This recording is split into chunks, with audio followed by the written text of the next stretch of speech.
Ito, atay ng isda to. Tuna.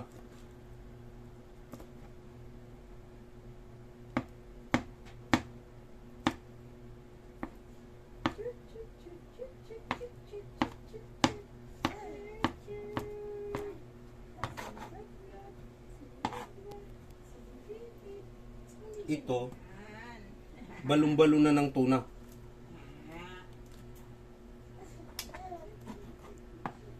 Yan. Pinakuluan natin sa ano yan, sa suka.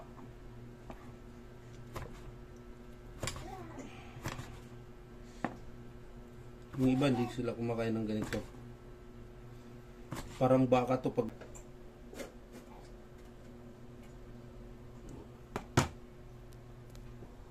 okay, lalagyan na natin ng mantika.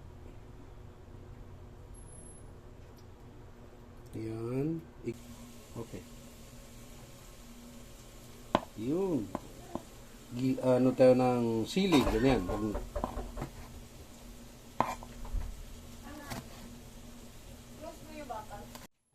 Yan, lalagyan natin ng sili. Maraming sili yan para maanghang. Yan, ano yan, intestine ng tuna. Yung laman loob ng tuna po yung ating iluluto. Yan. Yan, luya. Yan natin ng luya.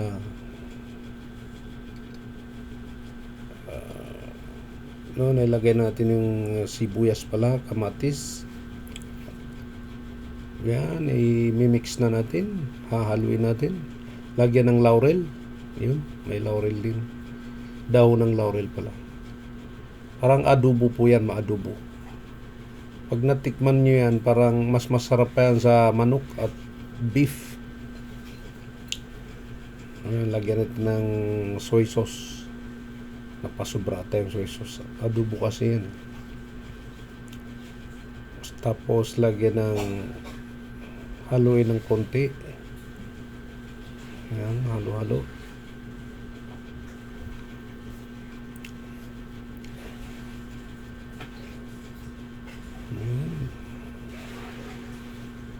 Nailagay na natin yung sili.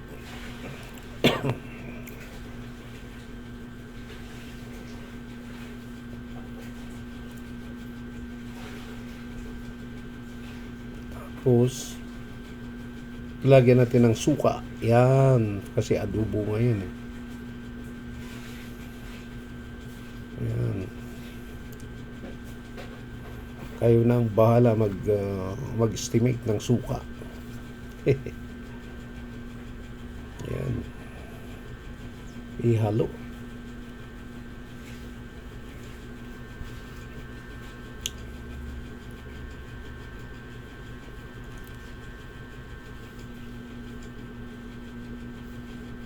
Tapos oyster. Hindi pala natin naisama yung umpisa. Ang umpisa po ay pinakuluan sa mainit na tubig yung mga atay, balon-balonan at ng tuna para lumambot. Pinakuluan natin ng mga 10 minutes. Yan, haluin. Ayan.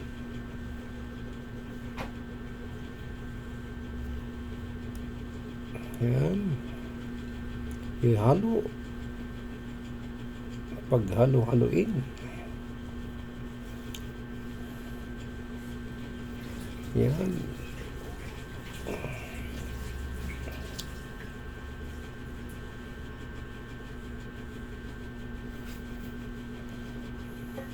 Yan, habang paantayin natin na maluto, mamaya tatakpan natin.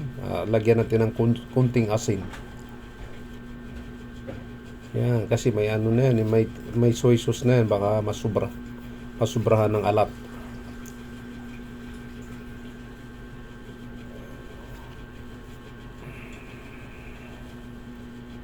Yan. Hindi tayo gumagamit ng namnam, asukal na lang ginamit natin. Yan. Kaya magic sarap. Bawal yun kasi may ano raw. Hindi pwede sa Muslim yun.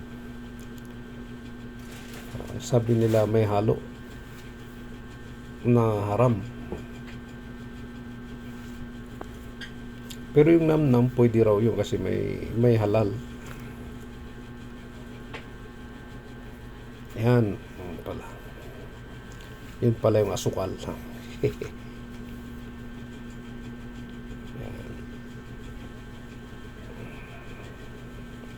Yan, ihalo natin. Tapos natin. Lagyan natin ng ceiling green. Yan. Tapos ilalagay po natin ceiling green, kamatis, sibuyas. Igigisa mo na yung sibuyas bago ilagay yung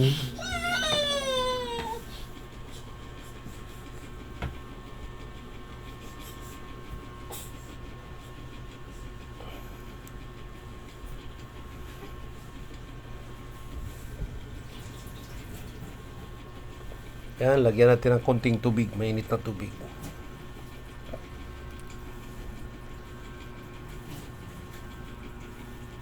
Takpan muna natin. Yan. Habang pag malapit na maluto, saka natin ilagay yung siling tawag dyan, yung siling mataba, tandag sa Maranao. Yan. Yan.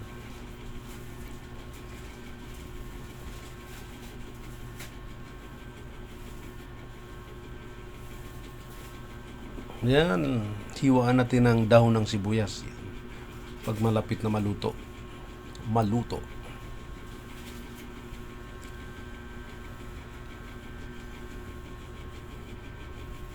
Yan.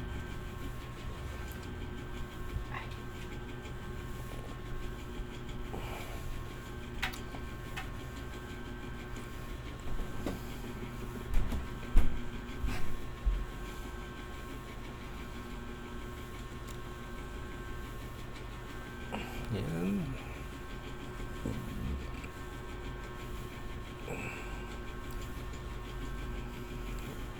Yan, mga 5 minutes luto na yan.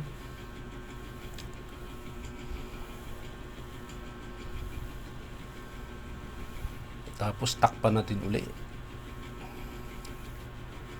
Yan. Oh, pwede nang kumain. Yun. Katakam-takam. Yan, titikman na natin yun. Wow. Ang sarap. Pag natikman nyo yan, talagang magluluto kayo ng lagi ng ganyan. Ito. Yan. Mas masarap pa po yan sa baka. Kaya lang bihira lang yung balon-balon na ng tuna dyan sa mga palengke. Yan. Aantay nyo yung bagong katay na tuna. Isdang tuna. Yan.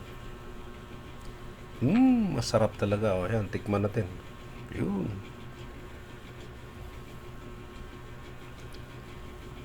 Ayan, konti na lang natira. Ayan.